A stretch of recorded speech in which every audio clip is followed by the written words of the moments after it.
I know it seems like a strange text for this Sunday, but I promise it will come around. So, during last week's sermon, Pastor Ben invited us all to reflect on an intriguing prayer prayed by the leaders of the early church. In the face of persecution, Peter and John and the other apostles prayed not for safety or relief, but for boldness. They prayed that they might speak the way of Jesus, the gospel of salvation, with boldness. They prayed that they might not be daunted by the world's rejection of Christ. They prayed that they might live into the kingdom of love and resurrection, which they had surely seen and known in Jesus. Now, clearly we, the Church of Jesus Christ in the 21st century, are not facing the same threats faced by the Church of Jesus Christ in the 1st century. But we, like they, are challenged not to be overcome by the suffering and discord of the world around us. We, like they, are challenged to live out our faith with boldness. Let us be bold. It's a great rallying cry. It's an important, worthy calling. And I'm going to confess to you that on most days, even after my 1 to 4 cups of coffee, I do not feel capable of boldness. Pastor Ben last week rattled off a long list of the ills in America in 2022. I could rattle off a whole different list today, and I have done so many times before, and you all could do it yourself. But today, let's take a different tack. Because even as the list of societal ills and injustices is and always will be a motivation for us to get up and respond with the love of Christ, it is also a temptation to despair. Because if we are called to be bold in an overwhelming world, then yes, we need to know what we're up against, but we also need to draw inspiration from the brave ones who show us what holy boldness looks like. And today we get to learn from a lesser-known pair of Hebrew midwives, Shiphrah and Puah. Shiphrah and Puah probably aren't household names in many of our homes the way other biblical figures may be, like Moses or David or Mary. But their story gives us a window into what it can look like in a very concrete, on-the-ground, practical way to boldly follow God's way of life in the face of tyranny. In fact, their smart, faithful resistance to Pharaoh sets the stage for one of the most famous biblical stories of God's deliverance, the deliverance of the Israelites out of Pharaoh's Egypt, across the Red Sea, and into the land of Canaan. Their story shows us how God chose what is foolish in the world to shame the wise. Now, Shiphrah and Puah come onto the scene in quite a moment. The descendants of Abraham and Isaac and Jacob, the Hebrews who first fled to Egypt during a famine, have remained there and done well. So well that Pharaoh is beginning to fear these foreign migrant outsiders, conscripting them into labor and demanding more and more from them in hopes of increasing his own wealth and power, all the while diminishing their livelihoods and their spirits, as all tyrants do. But still, the Hebrew people thrive. So Pharaoh moves to the next phase of his plan. He will reduce the male population and therefore the Hebrew people's potential military power by enlisting midwives to do his dirty work for him. Sneakily, secretly, on the birthing block, attributing it to natural causes, I guess. Now, can I just note that this already seems like an ill-hatched plan, an example of the wise and strong in the world actually being quite foolish? From the get-go, Pharaoh underestimates the fortitude and cleverness not only of the midwives, but of every birthing woman in the land. But maybe the fact that Pharaoh underestimates them is exactly what gives opportunity for hope and resistance. Maybe the fact that the powers of the world always underestimate stubborn resistance is what gives us all opportunity for hope. Now, Shiphrah and Puah were likely not the only midwives in all of Egypt, but the head of a guild of midwives. And whether they were themselves of Hebrew ethnicity or were serving the Hebrew population, whether they had the loyalty of blood connection or not, the Bible emphasized that they feared the Lord more than they feared Pharaoh.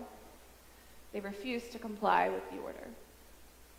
Old Testament scholar Will Gaffney, following in the Jewish tradition of midrash, or holy imagining of the gaps in the text, envisions what may have happened next. As Pharaoh commands them to this task, Shiphrah and Puah exchange glances, then maintain their calm and show all proper courtesy and respect as Pharaoh dismisses them from his presence.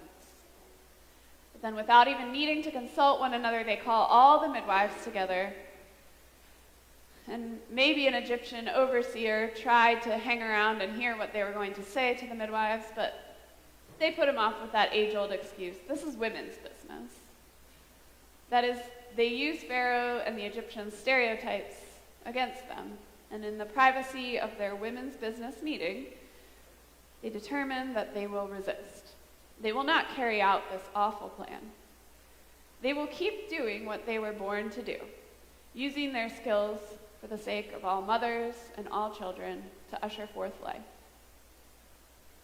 Perhaps, Shiphrah maybe told the woman, we may even deliver the one who will be our deliverer.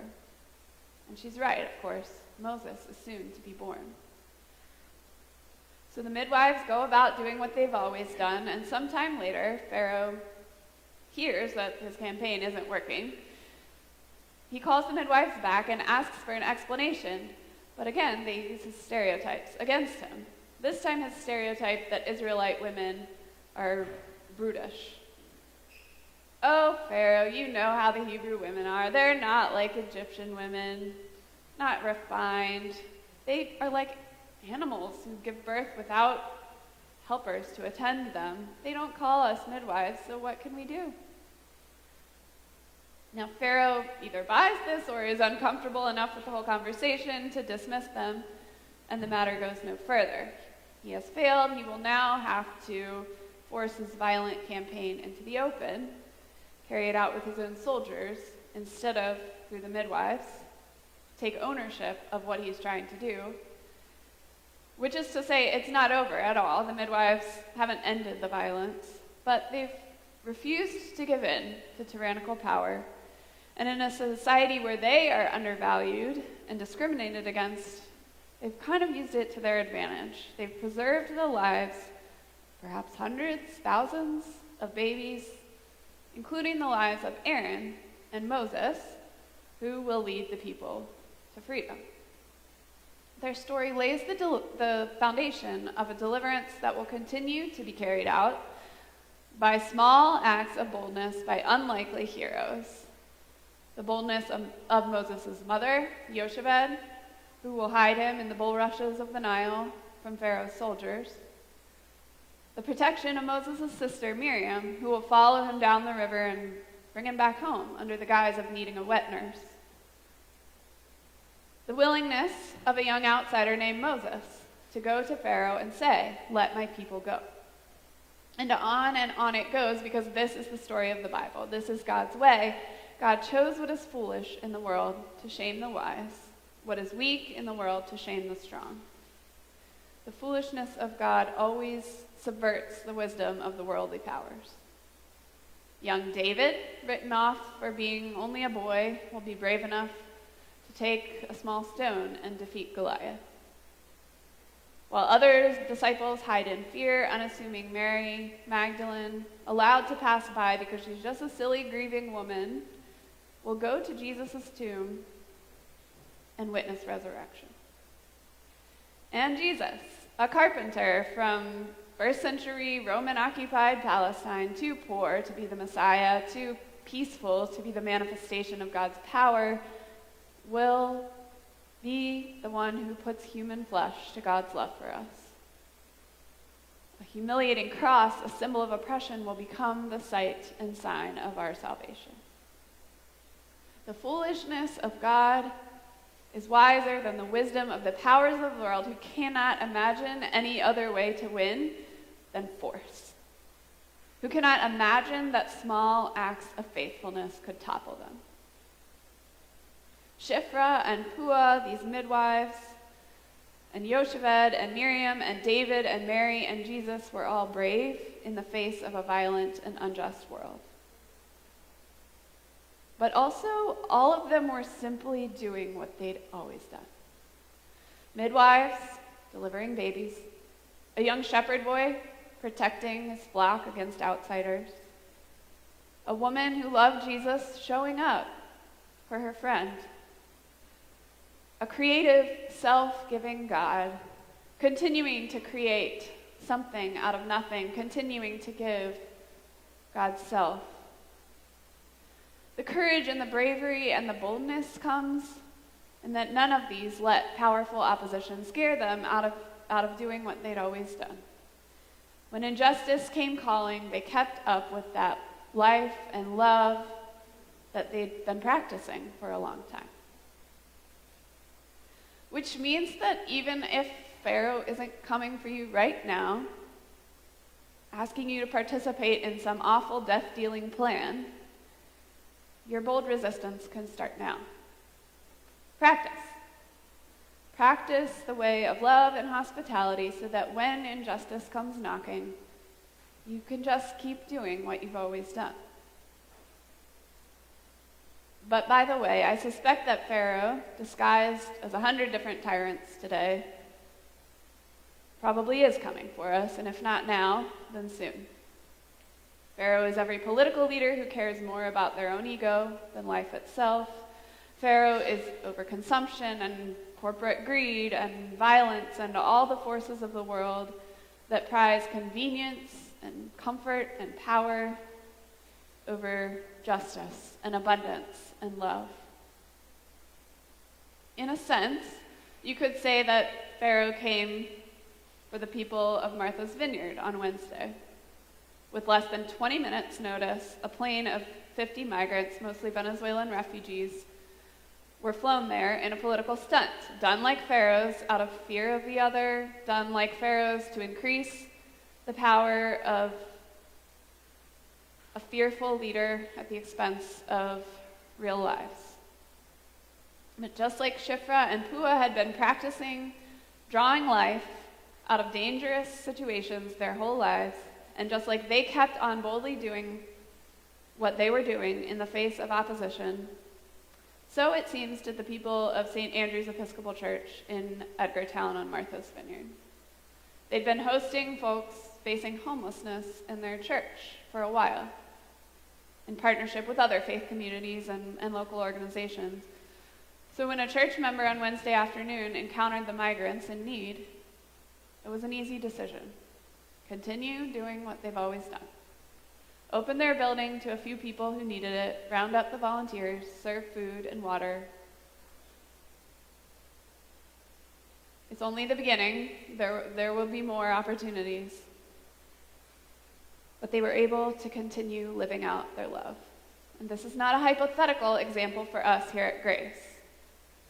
We may get our chance too because buses of migrants were sent to DC this week too, and will continue to be. And we've already had some practice as a congregation welcoming Afghan asylees. So are we bold enough to keep going when the people in question don't have papers stamped with approval by those in power? Each day provides us a chance to practice our boldness as a community. Next Saturday, you can come make sandwiches for homeless neighbors or haul furniture in a truck to our 4th Afghan family as they move into a new apartment. It's a full day on the church calendar, perhaps too full, but also, how could we do anything less than keep practicing living out our faith and proclaiming that there is enough for all, that God's welcome extends to all. Each day provides us a chance to practice. And that's true in our individual lives too. Nurture life, plant seeds, welcome neighbors, pray, tell the truth. The things that we're asked to do at first may seem so small, so basic, that they can't really make a difference. But remember, God chose what is foolish in the world to shame the wise, what is weak in the world to shame the strong. Maybe you're just a person who practices sitting down with a prayer list and daily saying a few words on behalf of those you love, even when it feels like there are so many more important things to do. Who knows what God can make of that lovely, small, foolish act of prayer? Or maybe you're a gardener who grieves that your little act of cultivating and creating will never stem the tide of all the uncreating the world is doing. But who knows what God can make of that lovely, small, foolish act of growing things? Maybe you're a preschool teacher or a parent who knows that what you do with the tiniest beings may not be considered important in the eyes of the world, but who also knows that shaping these small ones who are so fierce and present and real is one of the bravest things anyone can do. Remember that Shiphrah and Puah's midwifing nurtured Moses into the world, and that changed everything for the people of Israel. And who knows what little one is coming through your class and what love and bravery they have to give to the world. But for all of us, whatever your small and foolish act may be, let's keep practicing. And when Pharaoh's chaotic cyclone whirls around us, let's keep going.